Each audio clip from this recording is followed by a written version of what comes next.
Programa Café com Resenha.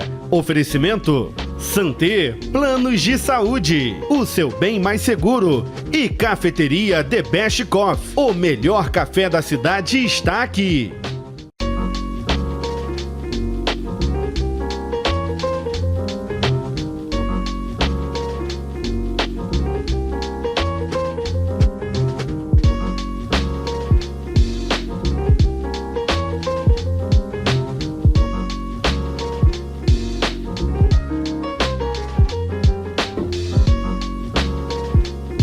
Sejam bem-vindos a mais um Café com Resenha, este programa que tem por objetivo levar até você um bate-papo relevante, um bate-papo que venha fazer você refletir e de alguma maneira construir uma boa ideia a respeito de vários temas que são relevantes. Hoje, mais uma vez, eu trago aqui uma convidada muito especial, a doutora Sara Chin.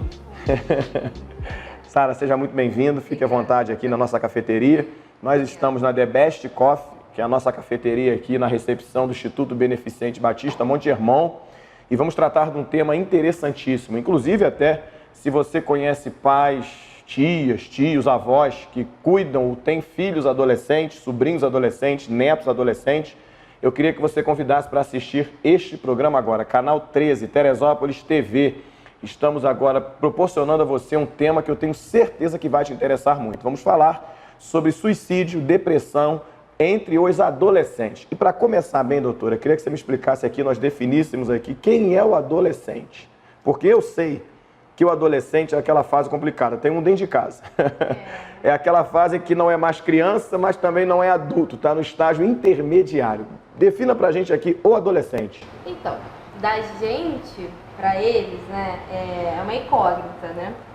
Deles pro mundo é ET, né? Eles são extraterrestres, porque a roupa de criança não cabe, a roupa de adulto também não cabe, e eles ficam completamente assim, quem eu sou, né? E na verdade essa é a pergunta que eles fazem muito nos consultórios, né?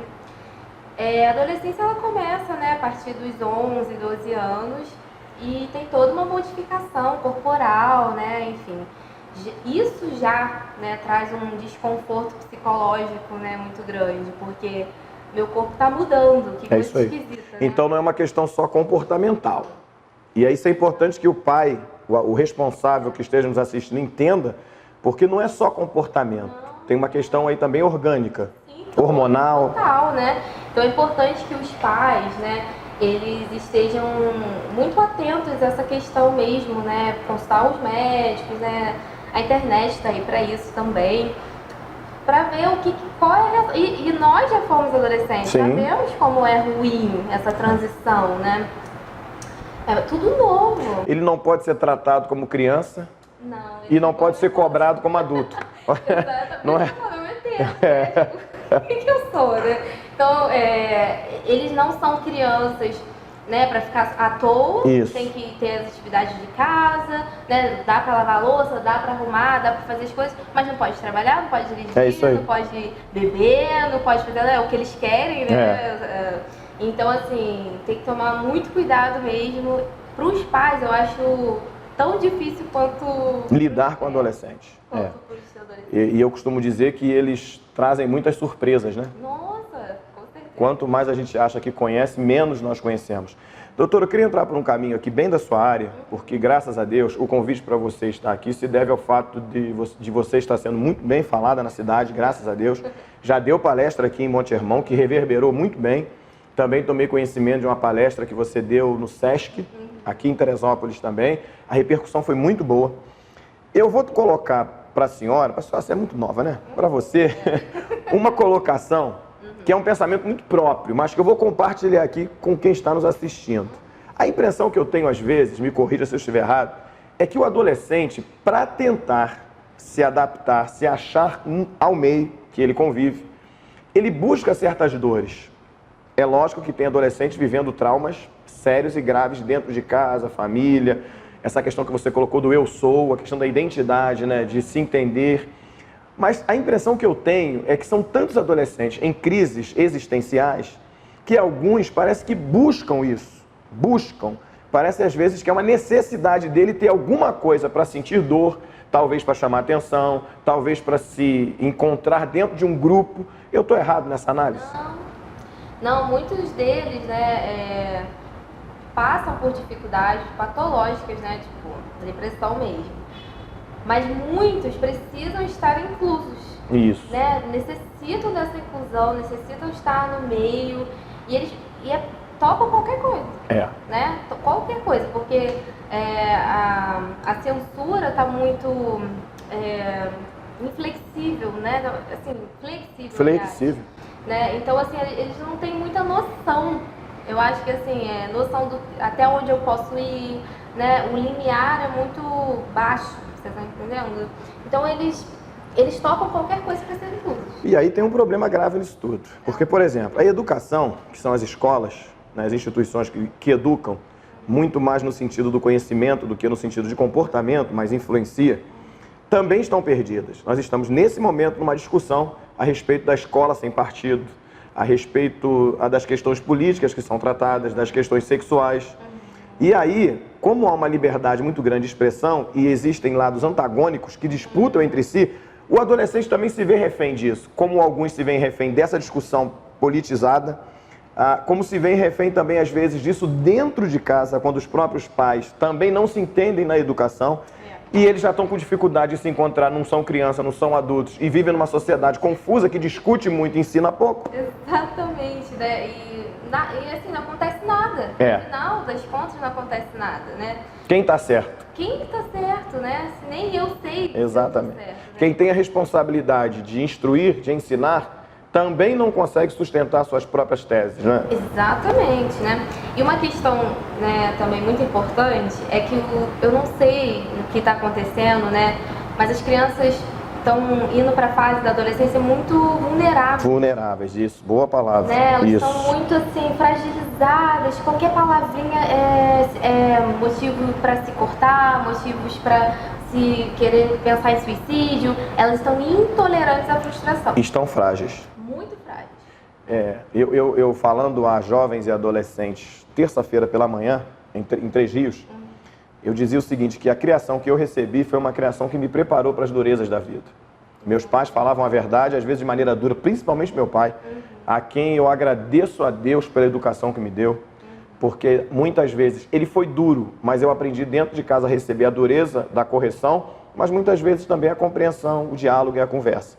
E aí você tocou num ponto crucial. Essa turma não está sendo preparada para enfrentar uma vida tão difícil. Não está, porque os pais, né, eu converso muito com os pais. Sim. Quando eu atendo adolescente, criança, eu acredito que o acompanhamento é fundamental na terapia, né, porque eles dependem dos pais. Então, se os pais não houver essa troca, não tem terapia.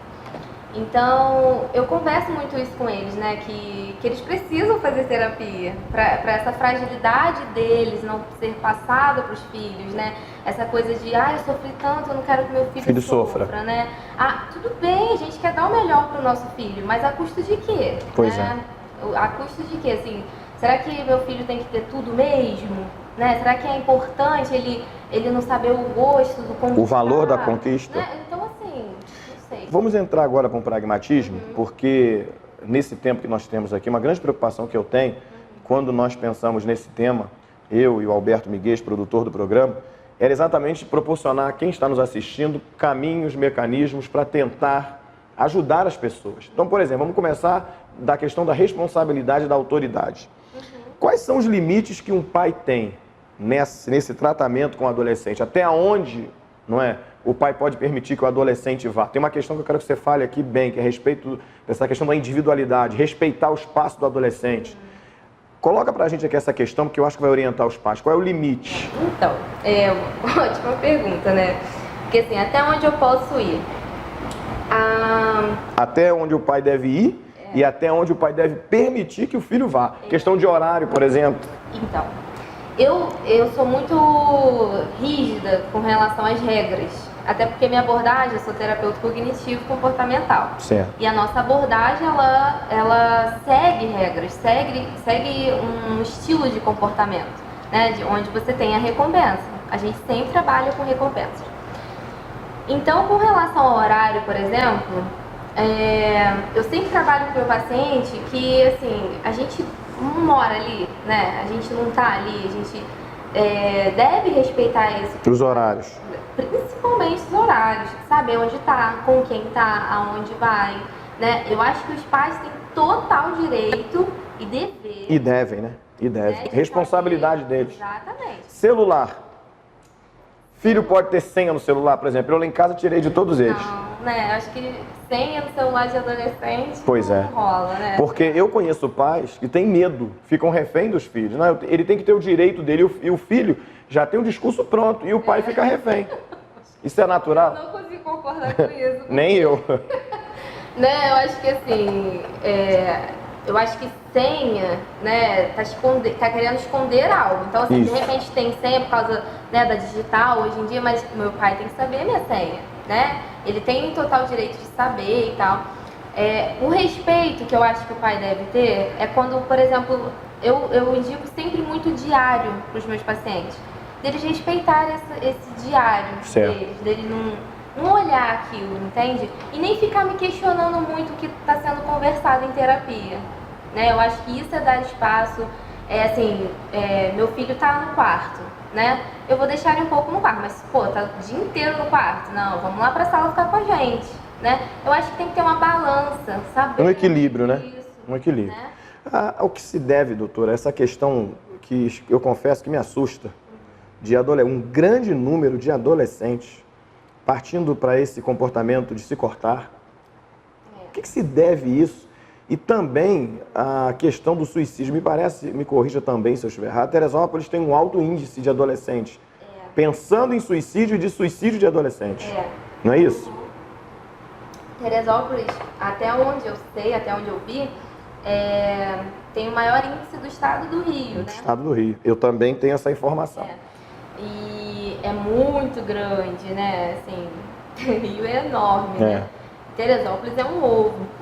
Mas o que a gente tem que pensar, né? Por que essa fragilidade toda aqui? É uma pesquisa, né, de campo. Acho que a gente poderia pensar nisso. Exatamente. Né? De fazer uma pesquisa, saber por que essa coisa toda, né?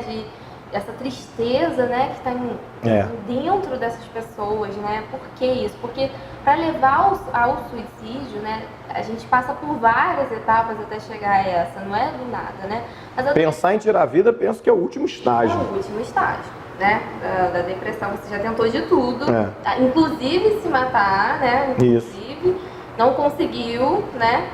Mas com relação ao corte, existem algumas vertentes. Né? Tem a questão mesmo social, que você quer estar incluso naquele meio.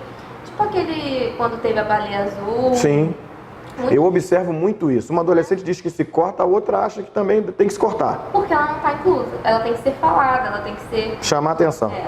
Mas tem um outro lado também, existem alguns traços e uns transtornos de personalidade, né, que adolescentes têm também. Né, que não é muito comum, uma histeria, que é o transtorno borderline, que se corta naturalmente, né, assim, eu atendi essa semana mesmo, braço todo cortado. A gente usa de algumas estratégias que eu acho que é até legal falar, que eu peço, né, pra segurar gelo quando sentir vontade, porque aí sente a dor do gelo, mas não provoca. Isso. Aí quando, enfim, botar o braço mesmo, pintar, né, o braço. A terceira onda da psicologia, ela tá estudando mais esses movimentos, né? Então, assim, essas estratégias que eu uso com meus pacientes que se cortam enquanto a gente trabalha a reestruturação dos pensamentos, né? E aí, assim, depois que fez terapia, eu não tive nenhum caso de regressão. Né? As pessoas continuam. Então, é importantíssima a terapia, acompanhamento com o psiquiatra, né, nesses casos. De adolescentes mesmo, né? Eu já encaminhei, se eu não me engano, 5 a 7 pessoas nessa faixa etária de 11 a 16 anos para o psiquiatra. Inclusive, eu quero até fazer um depoimento importante, como pastor evangélico que sou, crendo no poder de Deus. Quem me conhece, quem me ouve sabe disso. Creio no poder de Deus que pode todas as coisas, pode ressuscitar uma pessoa, como não pode curar alguém de algum problema emocional. No entanto, Estamos aqui, como eu disse, na recepção do Instituto, que trabalha essa parte. Você mesmo já ajudou muita gente aqui, já trabalhou com a gente. Então, eu entendo o valor do psicólogo e até do psiquiatra, se for necessário. Então, vai uma orientação aqui.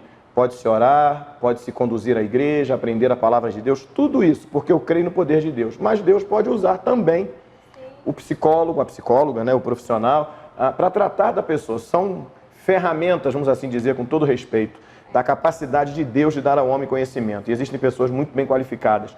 Esse programa não faz comercial de praticamente nada aqui, que eu me lembro, eu não sei da The Best Coffee, que é a nossa cafeteria do Instituto, mas eu faço um bom comercial aqui, que é da Sara. Tem pais agora que estão nos assistindo, nós temos testemunho de pessoas que estão sendo recuperadas, adolescentes que estão conseguindo vencer seus traumas. E aí, Sara, a gente precisa, na realidade, nós como pais, precisamos estar mais atentos. Me parece que a grande questão aqui do adolescente é a atenção. São as grandes questões que ele tem e a falta de assistência. Exatamente, né? Nós estamos vindo, né, de uma geração de pais onde estão muito preocupados com a sua carreira. Sim. Eu acho excelente, né? Mas a gente tem que ter o discernimento de saber que é a hora de comer à mesa. Certo. Né? Desligar a TV, desligar o celular. Não é o momento é familiar. Então, já pedi, pastor, assim, para muitas, eu atendo em média 90 pessoas por semana. Dessas 90, eu devo ter pedido para umas 60 pessoas comprar uma mesa. Comprar. Mesa, sério. Porque, assim, não tem como você ter uma família onde há pai, mãe e filhos sem mesa. A gente não dá valor a esse objeto, né? É lá que você vai conversar com o seu filho sobre a escola, é lá que você vai falar como foi seu dia, é lá que você vai fazer tudo, vai ter comunhão, né? Onde sua família vai estar em comunhão. Então, assim, esse objeto para mim é o mais importante da casa, né? Da família. Então, assim, a dica mesmo de hoje que eu falo, né? Para quem tem filhos, adolescentes ou crianças, compre uma mesa. E atenção. Atenção, né? Ali na mesa você vai dar atenção, né? Importantíssimo. Parece uma dica simples, mas é de um valor fundamental. Então é importante. Nós vamos caminhando para o término desse programa. Doutora Sara, muito obrigado pela tua participação. Eu tenho certeza que de alguma forma, e de muitas formas, nós conseguimos ajudar muitas pessoas. Eu costumo dizer algo que eu sei que acho que quase todas as pessoas concordam com isso, as que gostam da Bíblia. Eu tenho uma admiração muito grande pelo rei Davi. Digo que, para mim, ele foi o maior rei que Israel teve. Coube a ele uma função muito importante, que era o reagrupamento das 12 tribos, a unificação dos 2 reinos, norte e sul. Davi, disse Deus para ele, né? Ele teve muitas vitórias com a espada dele nas guerras exteriores, mas dentro de casa ele teve as piores derrotas. Ele foi um homem muito bem sucedido como rei, mas ele, como homem de família, foi péssimo.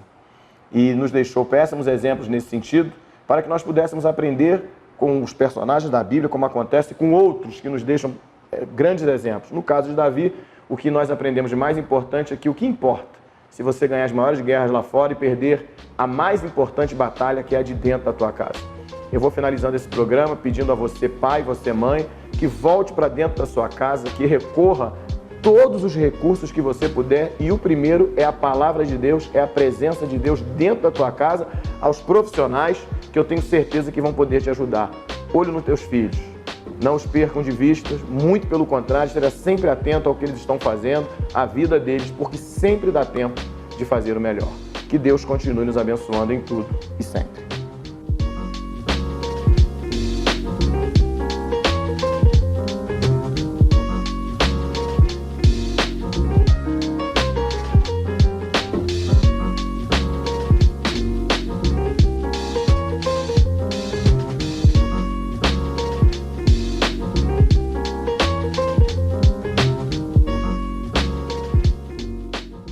A Santé Planos de Saúde tem uma oferta especial para você. Planos de saúde coletivos Qualicorp sem taxa de adesão. Ao contratar o seu plano, você não paga nada no dia da contratação. Oferta válida para Mil, Bradesco, Salutar, Sul América, Unimed Rio e Unimed Nova Friburgo. Não perca esta oferta especial da Santé Planos de Saúde. Planos por adesão com taxa zero. Oferta válida até 30 de abril. descobriu? Fale hoje mesmo com um dos nossos representantes.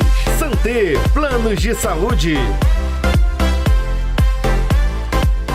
Conheça a The Best Coffee, onde você pode saborear uma infinidade de doces, salgados, sanduíches e, principalmente, uma grande variedade de cafés. Além disso, temos um espaço aconchegante, onde você pode fazer o seu lanche e tomar o seu café com conforto e bem-estar em um ambiente super agradável. Conheça a cafeteria The Best Coffee, Rua Luiz Nogueira Júnior, número 100, no bairro de São Pedro.